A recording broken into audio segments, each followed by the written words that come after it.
வந்து சரவணன், வந்து சமூக ஆர்வலர், திருப்பூர் நுகர்வோர் அமைப்புலேருந்து வந்திருக்கிறோம். இப்போ இந்த தாராபுரத்தில் வந்து பார்த்தீங்கன்னா எங்களுடைய அமைப்புடைய தாராபுரம் தாலுகா பொறுப்பாளர் வந்து மாற்றுத்திறனான பாலாஜி அவர்கள் இருக்கிறாங்க. கடந்த ஒரு 12 நாளைக்கு முன்னாடி அவர் வந்து இங்கே நம்ம தாராபுரத்தில் ஸ்கூலுக்கு பக்கத்தில் வந்து ஒரு 7 வருஷமா வந்து கடை நடத்திட்டு வராரு. அவருடைய கடை வந்து எந்த ஒரு முன்னறிவிப்பும் இல்லாமல் தாராபுரம் நகராட்சி சேர்மன் அவங்க உள்ளிட்ட வந்து உடனே வந்து அடிச்சு நொறுக்கிட்டாங்க. இது சம்பந்தமாக நாங்கள் ஒரு 12 நாளாக வந்து நாங்கள் இவங்க மாற்றுத்திறனாளி நல அமைப்பான வந்து விடுதலை அமைப்புகள் டிசம்பர் 3 தொடர்ந்து போராடிட்டு வரோம். எந்த ஒரு நடவடிக்கையும் இல்லை. இந்த நிலைமை வந்து தொடர்ந்து மாவட்ட ஆட்சியரிடமோ மாவட்ட காவல் கண்காணிப்பாளரிடமோ தமிழக முதல்வர் பிரிவில் புகார் மனு கொடுத்திருந்தோம்.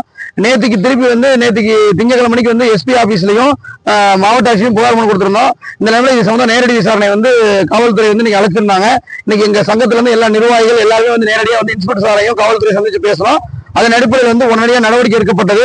அந்த கடையை உடைத்தவருடைய சேர்மன் உள்ளிட்டவர் வந்து வழக்கு பதிவு செஞ்சு எங்களுக்கு வந்து இப்போ மனு ரசீது கொடுக்கணும்னு சொல்லியிருக்காங்க. அதே மாதிரி வந்து அந்த இடத்தோடைய இருக்கக்கூடிய மற்ற கடைகள் என்னென்ன ஆக்கிரமிப்பு இருக்கு நெடுஞ்சாலைத்துறையும் மாநகராட்சிக்கும் வந்து விளக்கம் கேட்டிருக்காங்க. இந்த சம்பவத்தை வந்து யார் உடைச்சது எதிராக நடந்ததுங்கிறதுக்காக காவல்துறை மூலியமா சம்பந்தப்பட்ட தாராபுரம் நகராட்சிக்கு நெடுஞ்சாலைத்துறைக்கு விளக்கம் கேட்டு நோட்டீஸ் அனுப்பிச்சிருக்காங்க. அதில் பாதிக்கப்பட்ட மாற்றுத்திறனான பாலாஜி அவர்களுக்கு ஒரு நிரந்தரமான இடத்தை பார்த்து அவங்களுக்கு கடை வச்சு கொடுக்குன்னு சொல்லி உறுதி கொடுத்திருக்காங்க.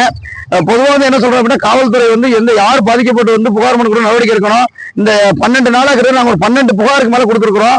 அதுக்கு பிறகு நடவடிக்கை வருது. இது இந்த 12 நாள் கேப்ல வந்து பாத்தீங்கன்னா அவர் அதாவது இந்த மாற்றுத்திறனாளியை வந்து அவருடைய தகாத வார்த்தையில பேசி மன உளைச்சலை கடை உடைத்தவருக்கு வந்து ஆதரவா பல்வேறு கட்சியில இருந்து அமைப்பு வந்து அவங்க வந்து நிறைய வந்து அழுத்தங்கள் வந்தது. இதனாலதான் வந்து காலதாமதம் ஏற்பட்டிருக்கு. இருந்தாலும் எங்க அமைப்பு சேர்ந்த அனைத்து நிர்வாகிகளும் பொறுப்பாளர்களும் வந்து விடாம வந்து தொடர்ச்சியா இது பண்ணி பாதிக்கப்பட்டு கண்டிப்பா நீதி கிடைச்சியா ஆளுங்கிறதுக்காக போராடி இன்னைக்கு வந்து அந்த நீதி கிடைச்சிருக்குது. இதே மாதிரி எந்த ஒரு சமயம் தமிழ்நாட்டில் நடக்கக்கூடாது. எங்க நடந்தாலும் காவல்துறை உடனே வந்து வழக்கு பதிவு செய்யணும். மாற்றுத்திறனாளிக்கு உரிய பாதுகாப்பு கேட்டுக்கிறோம். அதுக்கப்புறம் கட் பண்ணி எடுத்துக்கணும்.